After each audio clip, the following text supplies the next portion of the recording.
sometimes as kids you'll say you want to be a fireman, you want to be a policeman.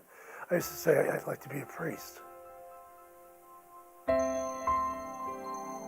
There was always that yearning to be a priest. And I saw it in terms of service. I saw it in terms of a meaningful way to live out my life.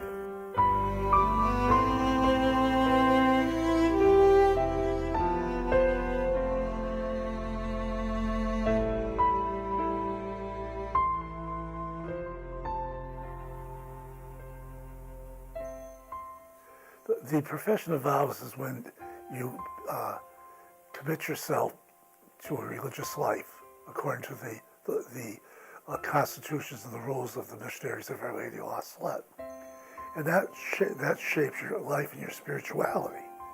And you do not have to be ordained to be a La Salette. Not every La Salette is ordained. Some remain religious members without being ordained. They're called brothers or missionary brothers. And so it's basically where we take the vows of poverty, chastity, and obedience. And also we pledge ourselves to live in community, which is different than a diocesan priest. And then also we pledge to develop the spirituality of La Salette as part and parcel of our life. And that should drive our life.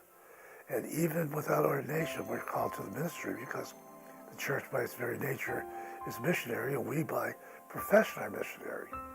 So consequently, it becomes a way of life.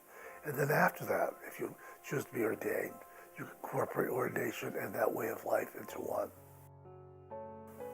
I grew up in Thomasville, Connecticut, which is part of Enfield. The town was built up around Bigelow Sanford Carpet Company, which almost everybody in the town worked, my father included. I went to St. Joseph's Grammar School. After that, went to La Salette High School in Hartford. After the high school, I went to La Salette Junior College for 2 years, and I went into novitiate.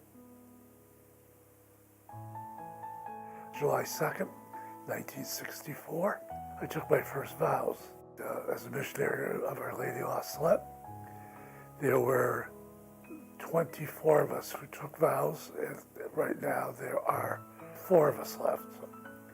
So from 64 to 2014, it's been 50 years as a professed member of the La Salette community. It's been a wonderful experience. By being a La Salette, I've experienced things that I never would have done otherwise.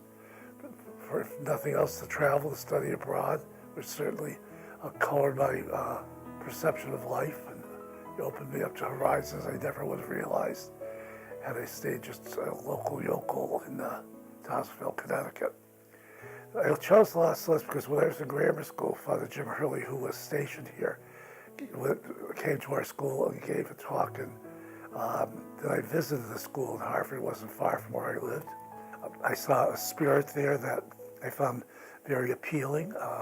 A sense of welcoming, a sense of hospitality.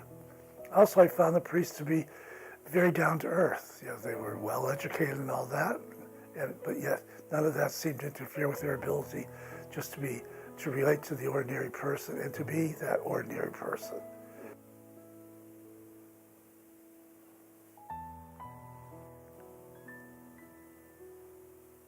One of the things I would tell them is don't be afraid. Don't so hold on to your comfort zone that you don't take advantage of the opportunities that come along, because you'll miss out on a lot. If you only do what you feel that you can do and you're comfortable doing, you're going to miss a lot of life. And don't be afraid of people. We're called as religious to be servants of the people, and people are good. If you're nice to them, they'll be nice to you. But most of all is take the chances that come along.